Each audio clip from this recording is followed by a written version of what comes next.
Hi ಎಲ್ರಿಗೂ ನಮಸ್ಕಾರ. Welcome back to Sanchita Raj YouTube channel. ಇವತ್ತಿನ ಈ ರೆಸಿಪಿಯಲ್ಲಿ ನಾವು ನೋಡ್ತಾ ಇದ್ದೀವಿ ಡ್ರೈ ಫ್ರೂಟ್ಸ್ನಿಂದ ಲಡ್ಡುನ ಯಾವ ರೀತಿ ಮಾಡೋದು ಅಂತೇಳಿ. ಹೆಲ್ದಿ ಆಗಿರುವಂಥ ಫುಡ್ಡನ್ನ ಇವತ್ತು ನಾವು ರೆಡಿ ಮಾಡ್ತಾ ಇದ್ದೀವಿ. ಹೇಗೆ ಮಾಡೋದಂತ ಎಲ್ಲರೂ ಸ್ವಲ್ಪನೂ ಸ್ಕಿಪ್ ಮಾಡದೆ ನೋಡಿ. ತುಂಬಾ ಉಪಯೋಗವಾದಂತಹ ಹೆಲ್ದಿ ಫುಡ್ ಇವಾಗ ನೋಡೋಣ ಹೇಗೆ ಮಾಡೋದು. ಬಾದಾಮಿ, ಗೋಡಂಬಿ, ಖರ್ಜೂರ, ಒಣ ದ್ರಾಕ್ಷಿ ಮತ್ತು ಸ್ವಲ್ಪ ಯಾಲಕ್ಕಿ, ಪಿಸ್ತಾ, ಅದೇ ರೀತಿ ಒಣ ಕೊಬ್ಬರಿ ಮತ್ತು ಹುರಿದಿಟ್ಕೊಂಡಿರೋಂಥ ಅಂಟು, ಹೀಗೆ ಡ್ರೈ ಫ್ರೂಟ್ಸು ನೋಡಿ. ಮೊದಲು ಈ ರೀತಿ ಬೆಲ್ಲದ ಪಾಕ ಮಾಡ್ಕೋಬೇಕಾಗುತ್ತೆ.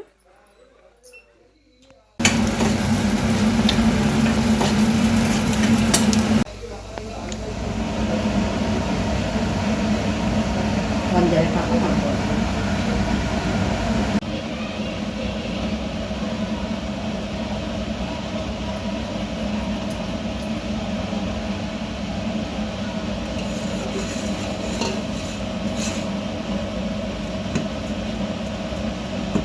ನೋಡಿ, ಬೆಲ್ಲದ ಪಾಕ ಈ ರೀತಿ ಅಂಟಾಗಿ ಬರೋವರೆಗೂ ಸರಿಯಾಗಿ ಕುದಿಸ್ಕೊಳ್ಬೇಕು. ನೋಡಿ, ಈ ಥರ ಒಂದೆಳೆ ಪಾಕ ಬರಬೇಕು.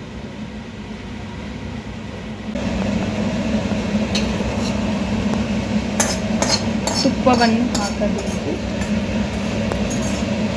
ಎಷ್ಟು ಹಾಕಬೇಕು? ಒಂದು ಚಮಚ ತುಪ್ಪವನ್ನು ಹಾಕಿದರೆ ಈ ಥರ ರೆಡಿಯಾಗಿರುತ್ತೆ.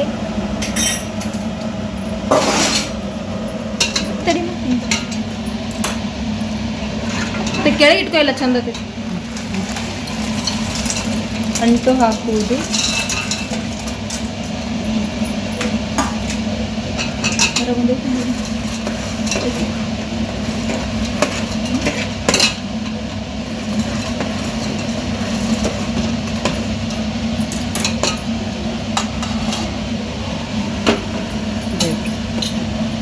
ಡ್ರೈ ಫ್ರೂಟ್ಸ್ ಒಂದೊಂದಾಗಿ ಹಾಕಿಕೊಳ್ಳಿ.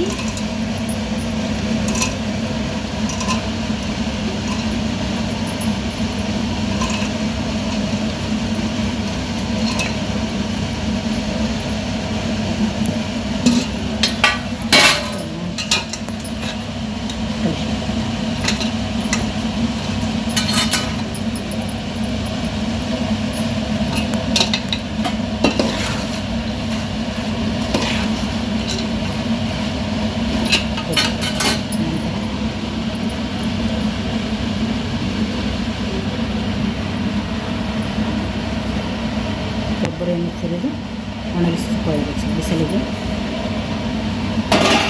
ಒಣಗಿದ ಕೊಬ್ಬರಿಯನ್ನು ಅದರಲ್ಲಿ ಮಿಕ್ಸ್ ಮಾಡಿ ಎಲ್ಲವೂ ಚೆನ್ನಾಗಿ ಬೆರೆತುಕೊಳ್ಳುವವರೆಗೂ ಮಿಕ್ಸಿಟ್ ಕೈ ಆಡಿಸಿಕೊಳ್ಳಬೇಕು.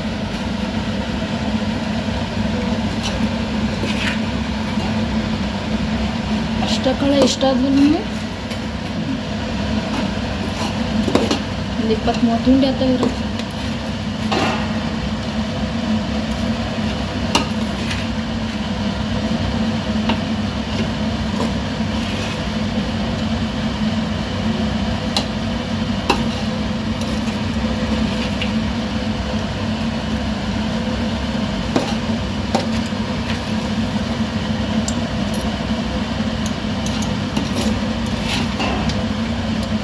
ಮಿಕ್ಸ್ ಮಾಡಿ ಸ್ವಲ್ಪ ಆರಲ್ಲೇ ಬರಬೇಕು.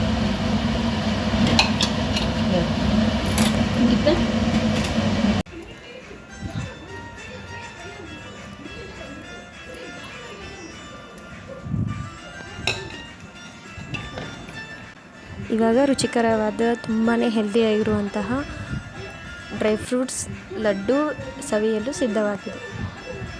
ನಾವು ಇದನ್ನು ಪ್ರೆಗ್ನೆನ್ಸಿ ಟೈಮಲ್ಲಿ ತಿನ್ಬೋದು. ಸೊ ಆಮೇಲೆ ಚಿಕ್ಕ ಮಕ್ಕಳು ಕೂಡ ತಿನ್ಬೋದು. ಇದೇ ರೀತಿ ಇದು ಎಲ್ರಿಗೂ ಆರೋಗ್ಯಕರವಾಗಿರುವಂಥ ತುಂಬಾ ಚೆನ್ನಾಗಿದೆ.